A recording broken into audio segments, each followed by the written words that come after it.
School system suspended Quentin Dixon over allegations he sent inappropriate messages to a minor. News's Haley Jefferson explains what we know about the investigation so far. Michael Sylvia, on January 15th, we reported that 44-year-old Quentin Dixon was placed on administrative leave by the East Baton Rouge school system. Today, he was found dead.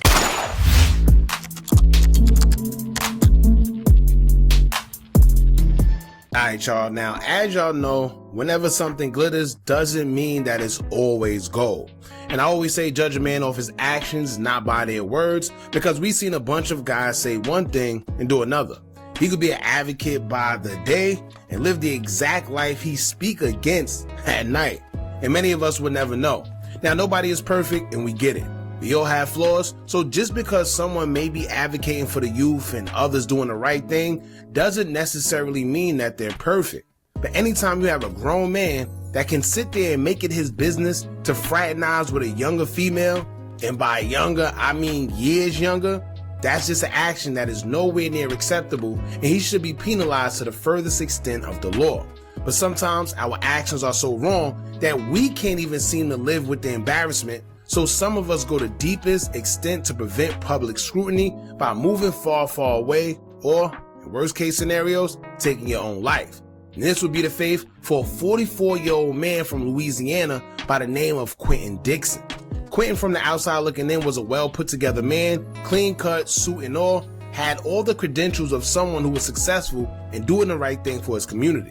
And that he was, as it said that he was a guidance counselor at Westdale Middle School, helping troubled students the best way he can. But it would get exposed by a parent that Quentin wasn't only helping children with their behavioral issues, but he was also helping himself to possible grave allegations concerning minors.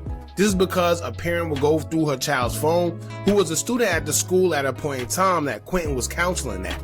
When the parent would stumble across certain messages between the student and Quentin, the parent first started exposing him on social media, forcing the school to get involved, and when others got in contact with the school as well, it went downhill from there. Now, the social media backlash and the guilt of what Quentin did must have hit him so bad that he took it upon himself to take his own life days ago, as he was already being charged for his actions. Now, before we even get into everything, let me say this, y'all. It's 2026. Not only is it cameras everywhere, but any and everything is being monitored some way, somehow. Why this man thought it'd be a good idea to try and talk to a teenager, especially from his workplace, I don't know. But I brought that up because for years, I've been advocating saying that people who deal with kids or deal with the community as law enforcement or period, or just anybody in a position to make decisions for others need to be more thoroughly evaluated for these jobs, especially dealing with children. It's a mental illness to think it's okay to have any relationships with a minor, and who knows, it didn't escalate now, but this man could have did anything to that girl aside from just having intimacy. He could have kidnapped her, trafficked her, because that's at an all-time high, but just everything or anything in general. But like I said before, knowing that these guys deal with children or law enforcement generally dealing with the public, they need to be evaluated a little more and sometimes even re-evaluated just to make sure they're fit to serve the public. But anyway, let's get into how everything started, but before we do, make sure you hit that thumbs up button so we can get this video into the algorithm, and if you not subscribed to the platform already, make sure you do so now. Let's get into it. According to the warrant, beginning in November of last year up until early this month, Dixon allegedly sent several messages to a 14-year-old through Instagram. The warrant goes on to claim that Dixon responded hard eyes to a picture posted by the victim, along with repeatedly offering to give the victim rides home after school. On January 15, 2026, guidance counselor Quentin Dixon was placed on administrative leave from the Westdale Middle School located in Baton Rouge, Louisiana. Quentin been an employee there since 2022. According to reports, he was placed on leave due to intimate allegations against a 14-year-old minor who attended the school that he worked at. He's accused of sending the student indecent messages between the months of November all the way up until this month of January via DMs on Instagram. A warrant was put out for his arrest after the student would tell law enforcement that everything started when after school on her way home, Dixon spotted her and proceeded to pull her over in his car and requested her contact information. After getting her contact information, he offered her a ride home, and the teen tells police that he proceeded to ask her if she had a boyfriend and complimented her on her looks, telling her she's attractive, then proceeded to drive off. His behavior was labeled as grooming a minor in pursuit of an intimate relationship. The warrant was put out after police had many unsuccessful attempts of getting in contact with Dixon on his cell phone. Now, I thought that perhaps a parent went through their daughter's phone, seen the messages, and then reported him. However, reports say that the teenager was the one that showed the police the text messages and reported him. Now, my first thought was, why did she give him her contact information in the first place? But many would say, well, maybe she did it out of fear because she don't know what he would have did if she did.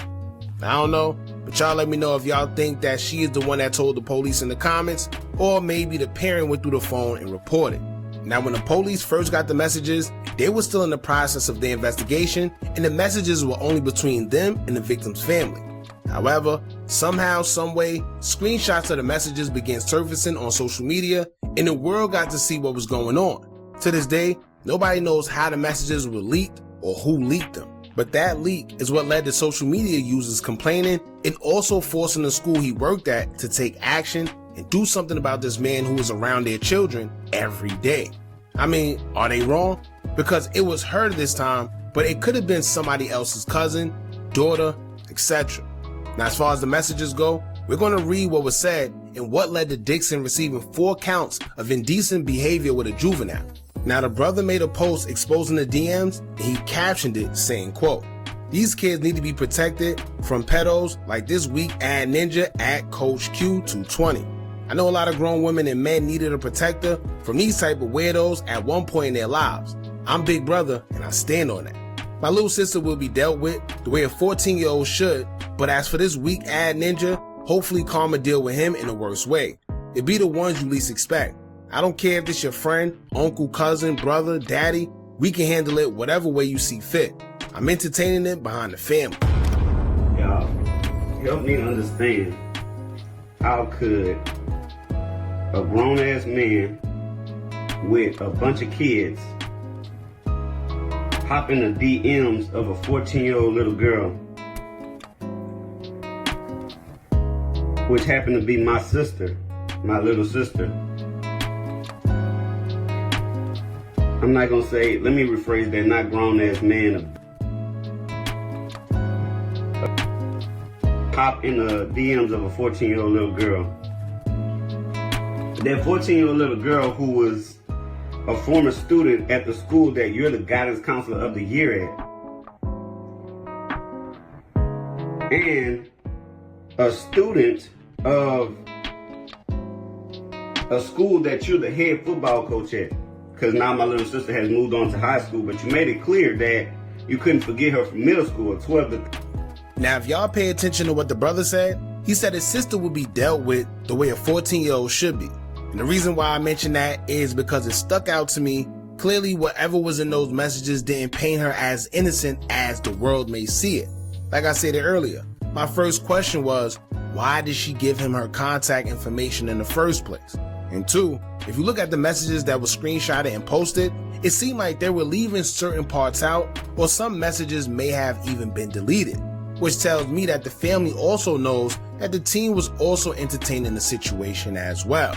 Back in the day, some even thought it was cool having older men that they were messing with, even going as far as some of the local drug dealers picking these little girls up from school. Crazy, but that was actually a thing. So maybe that was her approach, I'm not sure. But either way, that man is 44 years old talking to a 14-year-old. There's no excuse on his end at all, and he knew that, which is why he ended up taking his own life instead of dealing with his consequences. And to make it clear, no, he didn't awe her or have any actual relationships, at least not from what we were told, but he would have been charged for trying to groom a minor, I'm assuming in efforts to eventually lead to them doing something intimate. Now, when it comes to events leading up to him taking his own life, it started with the school putting him on leave after they would receive a series of messages showing the DMs and individuals urging that he is taken out of the school and away from children. And they acted on it by putting him on leave. Police will also try to take action as an arrest warrant was put out for Dixon. However, they would be unsuccessful in bringing him to justice. And the reason why he wasn't arrested is because he was found deceased in a situation where law enforcement believes he took his own life with a single gunshot wound to the head. Wednesday morning, Baton Rouge police found the body of Westdale counselor Quentin Dixon on the former Glen Oaks Middle School campus. Police have not confirmed where on the campus Dixon was found. The building is currently not being used by the East Baton Rouge School District. Dixon's body was found the same day. An arrest warrant was filed against him. Dixon was found unresponsive and deceased outside the cafeteria of an abandoned Baton Rouge school called Glen Oaks Middle School, 19-acre campus at 5200 Monarch Avenue. He was found on January 28, 2026, just 2 weeks after the warrant was put out for his arrest. There's no telling how long he'd been there, but I guess investigations will determine all of that. Now, when it comes to the situation, it's unfortunate on both ends. I'm assuming he took his own life because he wouldn't be able to take the backlash from his clear mistake because there was no denying it. It's literally his Instagram, literally messages coming from him. It's nothing he could say or do. So now he has to walk around and be known as a guy who speaks to little kids. And I'm sure any of his friends who knew what he was doing or knew him wouldn't associate with him after. So he did what he felt was the only thing he could do to escape public scrutiny in a situation like this. And I can't say I have any sympathy, because just think if it was your sister, daughter, cousin, or whoever. A lot of older guys like to prey on younger girls for their own gain. Like I said earlier, it's not only for intimate advances. Sometimes these guys literally take these girls' lives or traffic them for money. So ladies, be careful out there. Tell your younger siblings to do the same and to be aware. Y'all jump in the comments and let me know what y'all think about this. Don't forget to like, comment, share, and subscribe. Hit that bell so you